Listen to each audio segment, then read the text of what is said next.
Hey Fit Leaders, Miss Motivational here. Do you ever hear people complain about how they never have enough time to do what they want? I know I do all the time. So I wanted to challenge that notion that people never have enough time to do what they want. And I want to challenge you.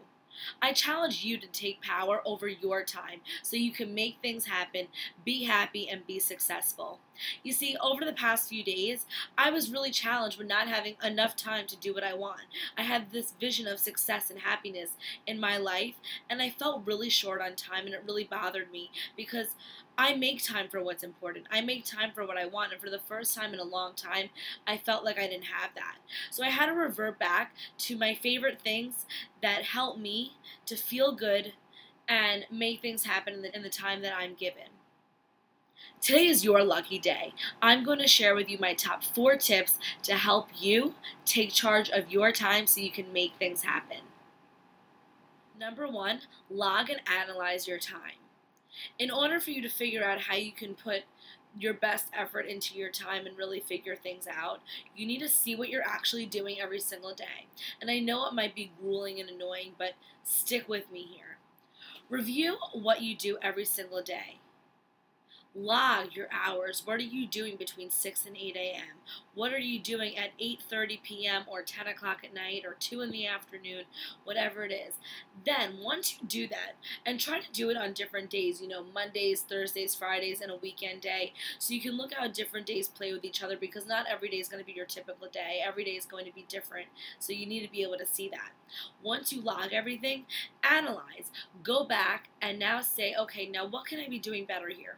For example, when we have mindless chores like doing laundry or cleaning up your room or doing dishes, anything like that, even watching TV, you don't want to do it at hours, or at least I don't, when I feel most productive. So during the week, I usually finish teaching classes at 8:30 at night, whatever it is. So by the time I come home between 8:30 and 9, maybe p.m., it's really time for me to kind of clean things up, clean out my emails, whatever I need to do, and set myself up to go to bed at night because I'm not productive that hour. I've done everything I can, so I'll usually do some light social media and catch up on some things and go to bed just because that's what I need to be doing. I'm not going to go start a project then. However, that might be different for you. Maybe you are a night owl and you are really productive at 10 o'clock at night. Awesome. So you have to figure that out, and that way you can go back at your schedule. Or maybe you spend a lot of time commuting, right? And if you do, what can you do during that commuting time to be more productive so you can really hone in on your time? For example, a few years ago I was commuting on a train back and forth from Long Island to New York City, and I had this idea to write a book. So every day I would whip out my laptop on my commute, and for maybe 30-35 minutes I would write or do research. And I do the same thing when I was driving. I would listen to things that were maybe motivational or a book, something that really gave some fulfillment and joy in my life. And now when I'm commuting on a subway, I'll try and sort through my to-do list. I listen to different TED Talks, whatever's going on, so I can keep myself moving and energized throughout the day. Number 2, prioritize. Now that you have logged and analyzed your schedule and what you do, why don't you prioritize your stuff so you can fit everything appropriately? As I said, analyze your schedule before so you can figure out where you can be doing things. But if you need to figure out what are you going to do at 6 a.m. versus 8 p.m., then you need to prioritize, right?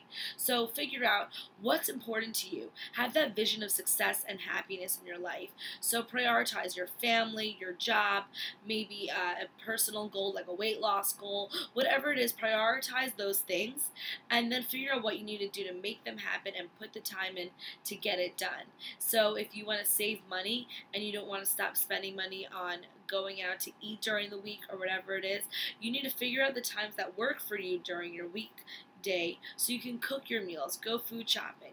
Or if you don't have time to food shop, maybe you want to now check out other ways to help you get food into your home so you could do that, and so on. So really prioritize what you need to be doing to make things happen and fit that into your schedule.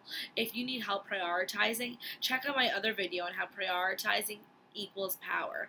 Really, if you want to have power, you got to prioritize. So log and analyze, prioritize.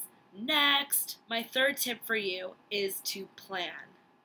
You see, you could do all of these different things, But the thing is, you don't have the power over your time. You can't take charge of it unless you do plan. So here's what I mean. A few days ago, I had a really big event, and I had all these different things that I had to manage. And I didn't really plan that well in advance. I thought, I could just do it all. It's not a big deal. I've done this before. But I realized there were kind of intricate details that I didn't think out because I was doing so many other things at once, which is a whole other topic in itself, right? And if I had planned in advance, even just a few days more in advance, I would have had so much less stress and so much more time to relax, to do what I want. But because I didn't plan out my day right, I had so many hours and minutes that I had to waste on doing annoying tasks. And it really slowed me down and it really bothered me. So make sure that you plan in advance for things, especially when you do things that are short on time. For example, your weekends. They shouldn't have every hour planned because you need some like relaxation, some chill time. But plan out in advance some fun things that you're going to do. Like one cool thing, by the way, check out my tips on how to be a weekend warrior to help you do that. But schedule things out so you can make the most of your time. Or if you're doing a weekend getaway trip, plan in advance some things that you want to do. That way when you go, it's not like, oh, hey, we're here, and then you waste time looking up the schedules, what's available. If you could figure it out in advance, then you'll have more time to make things happen. It's a miracle. I know.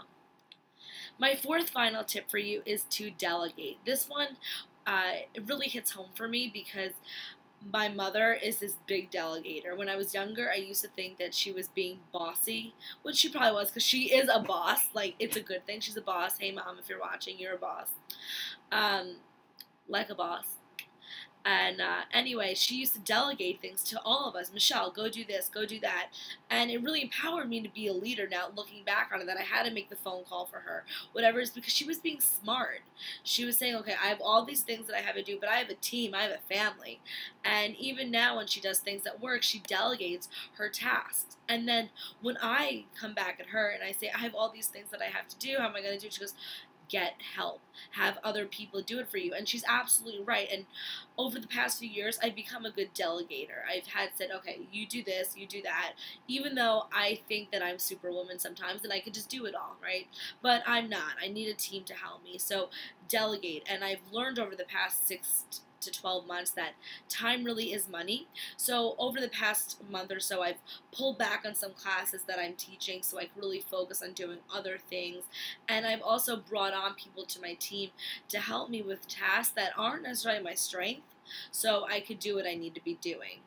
And once you delegate the tasks that you don't want to be doing, you're going to have all this time and energy to do what you want to be doing, what you need to be doing, right? So maybe it's have someone else do the laundry for you, or get a food shopping service, like Fresh Direct or something, so you don't have to waste time going food shopping, waiting online, all these things, because maybe you really hate it, whatever those things are, a delivery service to help you with moving things. You shouldn't have to do all the handiwork if you don't have the time or the energy or strength. Get other people.